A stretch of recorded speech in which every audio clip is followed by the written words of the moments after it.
Bonjour, aujourd'hui on va corriger l'exercice 3.6 qui est de calculer le déterminant et le rang de matrices. Donc la première matrice c'est celle-là, matrice de 2.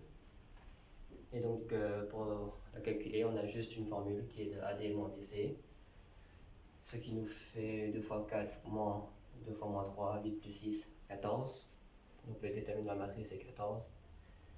Et vu qu'il est non nul, le rang de la matrice est de 2. Donc pour calculer le déterminant de la matrice B, on choisit une ligne ou une colonne. Et parmi cette ligne ou une colonne, donc on va prendre un chiffre qui sera multiplié par moins 1 fois puissance 6 plus j, et qui sera multiplié par la sous-matrice engendrée par le fait d'enlever la colonne et la ligne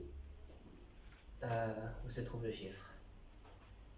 Donc ce qui nous donne du coup 3 fois moins 1 puissance 1 plus 1 fois sa sous-matrice.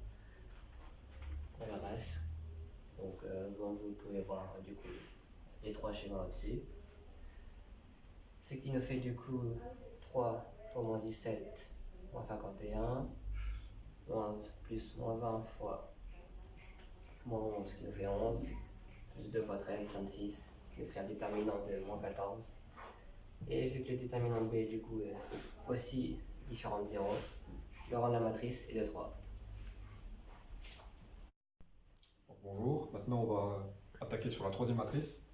Donc c'est une matrice 4, 4. Donc on va utiliser la même méthode que la question précédente. Donc là on va calculer suivant la colonne, parce qu'on voit qu'il y a deux zéros, et ça va nous simplifier les calculs. Donc là on commence avec moins 1, donc on obtient la sous-matrice ici. Et après on va chercher la dernière colonne avec le 3, on obtient la deuxième sous-matrice là. Donc voilà la formule. Maintenant je vais vous montrer une deuxième technique pour calculer les matrices 3, 3. Donc ce qu'on va faire, c'est on va faire la méthode de Sarus pour les matrices 3, 3. Donc là on va venir 7 fois 1 fois 3.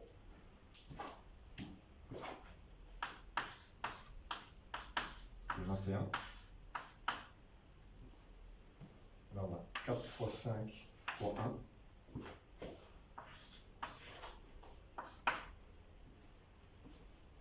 1 fois 2 fois 2. Ça fait 4. Maintenant on va changer de sens, donc on va rajouter un moins. 1 fois 1 fois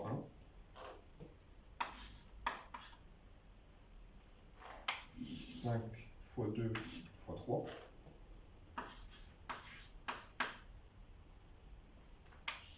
4 fois 2 fois 7.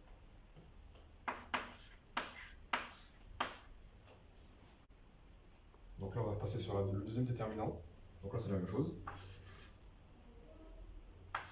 Donc on va avoir 4 plus 0 plus 8 moins 0 moins 12 moins 1. Et ce qui nous donne moins 1. On a 45 moins 87 moins 3 moins 1. Et ce qui nous donne 42 plus 3 égale 40.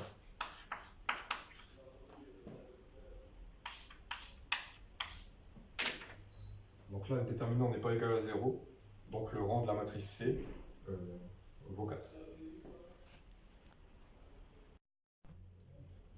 Donc maintenant on va passer à deux autres matrices 3, 3 qui sont assez simples, vu que pour la première on voit qu'il y a une simplification soit par 3 ou moins 3, vu que les deux autres membres de la ligne ou de la colonne sont à 0, ce qui nous fait tout simplement donc, du coup 3 fois moins 1 au carré fois le déterminant de cette matrice de 2 qui est moins 15, moins 45, et le rang du coup de la matrice est de 3 car le déterminant est aussi différent de 0. Par contre, pour cette matrice, on trouve que le déterminant est égal à 0, et on voit aussi que les deux premières colonnes sont collinaires, donc ce qui nous fait un rang de 2. maintenant, on va faire la dernière matrice. Donc, c'est une matrice 3-3, et on va utiliser la méthode de Sarrus. Donc là, déterminant de f, donc suivant les diagonales, donc on a 10, moins 24, moins 1. Après, on change de sens, donc on met un moins. Donc moins 8, moins 10 et 3. Donc, ce qui nous donne le déterminant de f égale 0. Donc, comme le déterminant égale 0, là on peut remarquer que si on fait la ligne 1 moins la ligne 2, on obtient la ligne 3. Donc on a une ligne qu'on peut supprimer et du coup le rang est égal à 2.